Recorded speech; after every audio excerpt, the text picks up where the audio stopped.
नमस्कार मंडळी, मराठी स्टोरी या आपल्या मराठी यूट्यूब चॅनलवरती आपणा सर्वांचं अगदी मनापासून स्वागत आहे.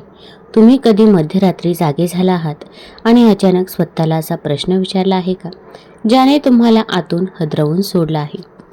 तुम्ही कधी तुमच्या पायांकडे पाहून विचार केला आहे का, की ते पूर्वीसारखे मजबूत होतील का, की तुम्ही नकळतपणे हळूहळू त्यांची ताकद कमी करत आहात?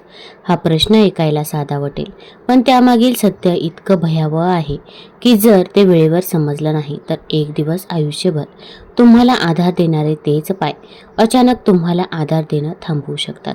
अशा दिवसाची कल्पना करा, जेव्हा तुम्ही घराबाहेर पाऊल टाकण्यापूर्वी क्षणभर थांबता, कारण तुम्हाला भीती वाटते की चालता चालता तुमचे पाय लटपटतील. असं कधी घडलं आहे का, की तुम्ही तुमच्या पायांवर उभे राहण्याचा प्रयत्न केला आणि काही पावले चालल्यानंतरच तुमची सगळी ऊर्जा अचानक नाहीशी झाल्यासारखं वाटलं? जणू कोणीतरी तुमच्या पायामधील ताकद गुपचूप काढून घेतली आहे आणि तुम्हाला ते का घडलं हे देखील कळलं नाही. एक काळ होता जेव्हा आयुष्य खूप सोपं वाटायचं. तुम्ही सकाळी घरातून बाहेर पडायचे, तुम्ही बाजारात जायचे, तासनतास खरेदी करायचे, वाटेत ओळखीच्या लोकांशी गप्पा मारायचे आणि मग आरामात घरी परतायचे. पूर्वी चालणं फारसं कठीण वाटत नव्हतं. तुमची पावलं आत्मविश्वासाने पडत होती आणि तुमचं शरीर दिवसभर तुम्हाला साथ देणाऱ्या ऊर्जेनं भरलेलं होतं. पण आता ते साधं काम अचानक एक अवघड परीक्षा वाटू लागतं का? तुमच्या घराजवळील बाजारात जाण्याच्या विचारानेही तुमच्या मनात एक अनाकलनीय भीती निर्माण होते का?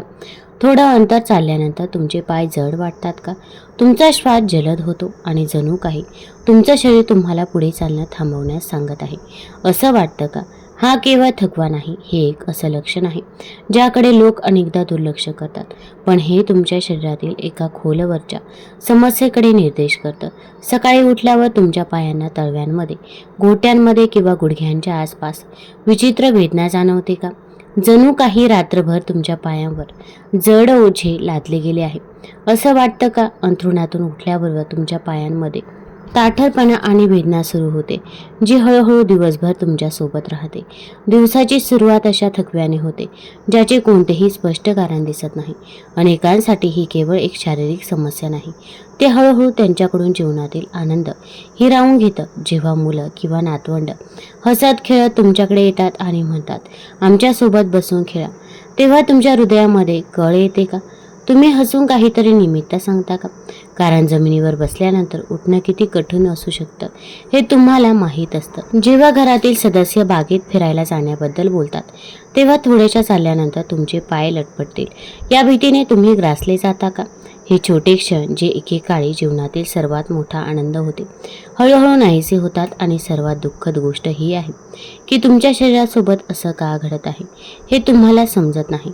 कधी कधी अगदी थोडं अंतर चालल्याने ही तुमचा श्वास जलद होऊ शकतो, तुमच्या हृदयाचे ठोके वाढतात आणि तुमच्या पायामधील सर्व शक्ती नाहीशा झाल्यासारखं वाटतं. बहुतेक लोकांना वाटतं त्याप्रमाणे हा केवळ वृद्धत्वाचा परिणाम नाही, हे एक गंभीर धोक्याचं चिन्ह असू शकतं. तथापि लोक अनेकदा याकडे दुर्लक्ष करतात, कारण त्यांना वाटतं की वृद्धपकाळ हे सामान्य आहे. सत्य हे आहे की या समस्येचं मूळ कारण बहुतेक लोकांच्या कल्पनेपेक्षा खूपच गंभीर आहे. वैद्यकीय शास्त्रानुसार अनेक प्रकरणांमध्ये पायांच्या अशक्तपणाचं खरं कारण केवळ वय नसतं, ते शरीरातील काही अत्यावश्यक पोषक तत्वांची कमतरता असते, ज्यामुळे तुमची हाडे आणि स्नायू हळूहळू आतून कमकुवत होतात. जेव्हा शरीराला आवश्यक पोषणाची कमतरता भासते, तेव्हा हाडे आपली ताकद गमावू लागतात, त्यांची घनता कमी होते आणि ते आतून पोकळ होतात. यासोबतच स्नायूंची ताकदही कमी होऊ लागते, रक्ताभिसरण मंदावतं आणि पायांना पुरेसं पोषण मिळत नाही.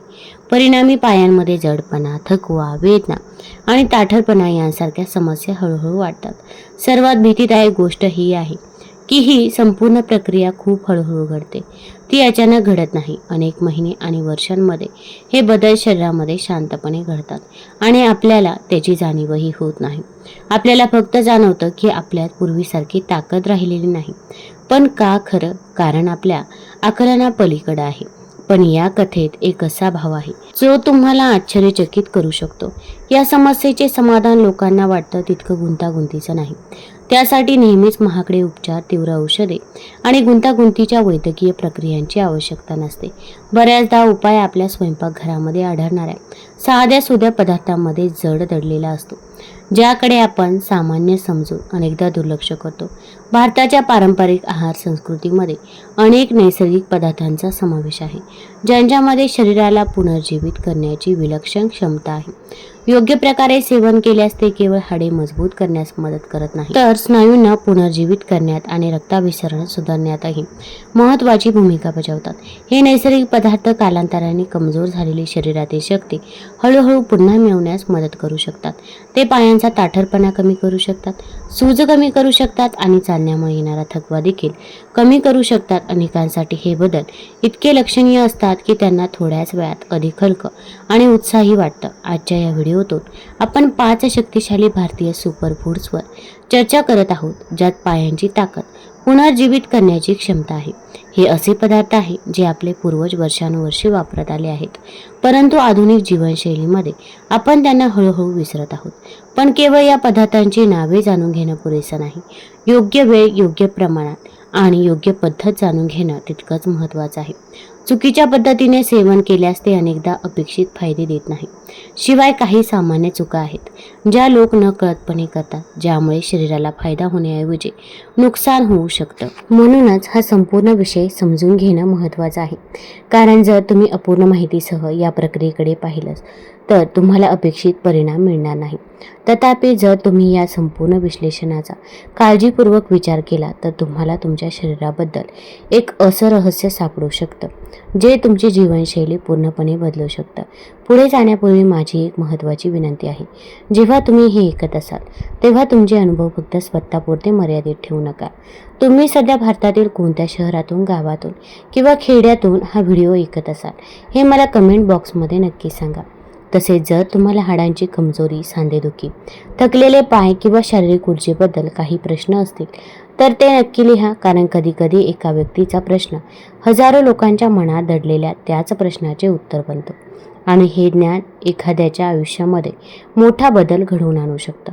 आजच्या व्हिडिओमध्ये वैज्ञानिक आणि तार्किक उत्तरे देण्यास आम्ही नक्कीच कटिबद्ध आहोत. तुमची एक कमेंट केवळ तुमची समस्या सोडवत नाही तर इतर दर्शकांनाही प्रेरणा देऊ शकते. म्हणूनच तुमची उपस्थिती दर्शवा आणि एक भाग व्हा. जेव्हा हाडे मजबूत करण्याचा विषय येतो तेव्हा दूध ही पहिली गोष्ट मनात येते. पण तुम्हाला माहीत आहे का की लहान तिळाच्या दाण्यांमध्ये दुधापेक्षा कित्येक पटीने जास्त कॅल्शियम असतं. आधुनिक संशोधनानुसार 100 ग्रॅम तिळामध्ये अंदाजे 1250 मिलीग्रॅम कॅल्शियम असतं, तर तेवढ्याच प्रमाणामध्ये फुल क्रीम दुधामध्ये फक्त सुमारे 123 मिलीग्रॅम कॅल्शियम असतं.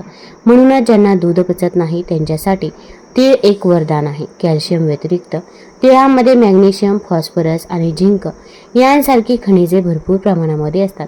हे घटक एकत्रितपणे हाडांची घनता वाढवतात आणि त्यांना पोकळ होण्यापासून रोखतात. यामुळे ओस्टिओपोरोसिस सारख्या आजारांचा धोका कमी होतो. तिळामध्ये असलेले प्रथिने आणि आवश्यक फॅटी ॲसिड स्नायूंची ताकद वाढवण्यास आणि स्नायूंचा ताण कमी करण्यास मदत करतात. आता प्रश्न असा येतो की त्यांचं सेवन कसं करावं. दररोज सुमारे 15 ते 20 ग्रॅम भाजलेले तीळ खाणं सुरक्षित आणि प्रभावी आहे.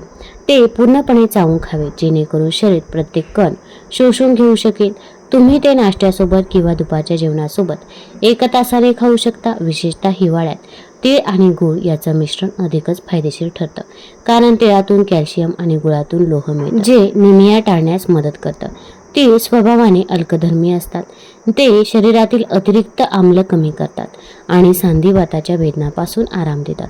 दुसरा एक अत्यंत प्रभावी घटक तो म्हणजे गोल्डन मिल्क किंवा मग हळदीचं दूध. शास्त्रज्ञांचा असा विश्वास आहे की हळदीची खरी शक्ती तिचा मुख्य घटक कर्क्युमिनमध्ये आहे, जो एक शक्तिशाली दाहशामक आणि अँटीऑक्सिडंट्स आहेत.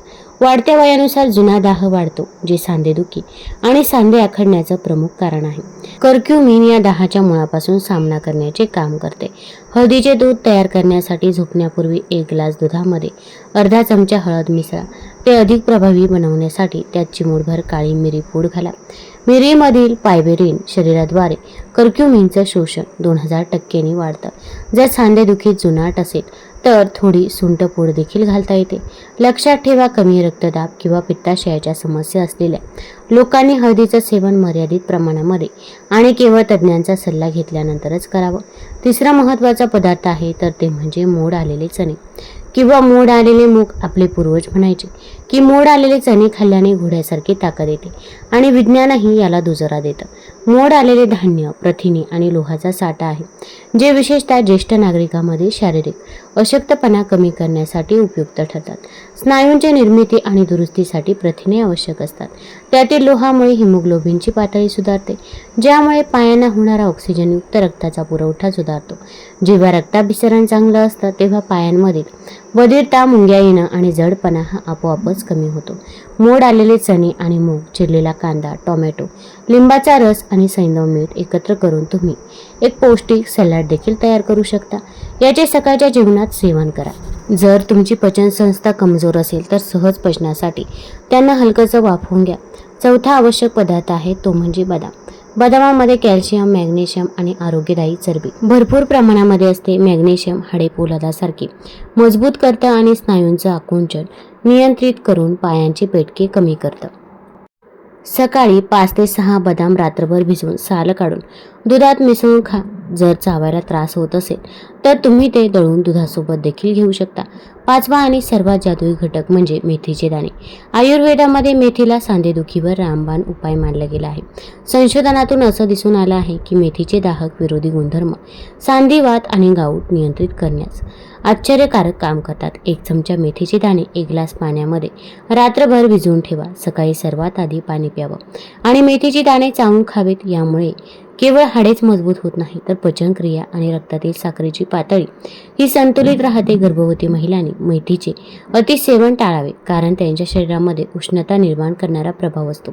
या 5 प्रमुख घटकांव्यतिरिक्त केळी आणि मनुका यांचे मिश्रण देखील उत्तम आहे। केळ्यामधील पोटॅशियम स्नायूंचा थकवा दूर करतं आणि मनुक्यामधील लोह अशक्तपणा कमी करतं। तसेच आपल्या आहारामध्ये बीटचा समावेश करा, कारण ते शरीरातील नायट्रिक ऑक्साईड वाढवतं, ज्यामुळे रक्तवाहिन्या रुंद होतात आणि पायांकडे रक्तप्रवाह वाढतो। काय खावे हे जाणून घेणं, काय टाळावं हे जाणून घेणं इतकंच महत्त्वाचं आहे। सर्वप्रथम तळलेले आणि जंक फूड पूर्णपणे टाळा। या पदार्थामध्ये असलेले ट्रान्स फॅट शरीरातील दाह वाढवत आणि वेदना अधिक तीव्र करत। पांढरी साखर आणि पॅकबंद ज्यूसचं सेवन कमी करा, कारण साखर कॅल्शियम शोषणात अडथळे आणते। त्याचप्रमाणे जास्त मीठ खाल्ल्याने शरीरात सूज येते, ज्यामुळे हातपाय जड वाटू लागतात। जर तुम्ही जास्त प्रमाणामध्ये लाल मांस खात असाल तर ते मर्यादित प्रमाणामध्ये खा, कारण त्यामुळे युरिक ॲसिड वाढू शकतं, जे सांध्यांसाठी हानिकारक आहे। शरीरातील दीर्घकाळ टिकणारी शक्ती केवळ अन्नातूनच नाही तर योग्य पोषण आणि शरीरातील हालचाली यांच्या संयोगातून येते। जर तुम्ही पौष्टिक अन्न खाऊन दिवसभर अंथरुणात पडून राहिला तर ते पोषण तुमच्या हाडांपर्यंत पोहोचू शकत नाही। म्हणून दररोज किमान 15 ते 20 मिनिटे हळू चालण्याचा सराव करा। चालण्यामुळे हाडांवर हलका दाब पडू शकतो, ज्यामुळे ती अधिक खनिजे शोषून घेऊ शकतात आणि मजबूत होऊ शकतात। उठल्यावर रात्री आलेला ताठरपणा कमी करण्यासाठी शरीराला हलकेसे ताण द्या। तर तुम्हाला निरोगी जीवनशैलीसाठी प्रेरित करणं सुद्धा तितकंच आवश्यक आहे। हे नैसर्गिक उपाय अवलंबून तुम्ही तुमचा वृद्धापकाळही उत्साहामध्ये घालवू शकता। तुम्हाला जर हा व्हिडिओ आवडला असेल तर चॅनल लाईक करा, सबस्क्राईब करा आणि आपल्या मित्रपरिवारासोबत जरूर शेअर करा। धन्यवाद।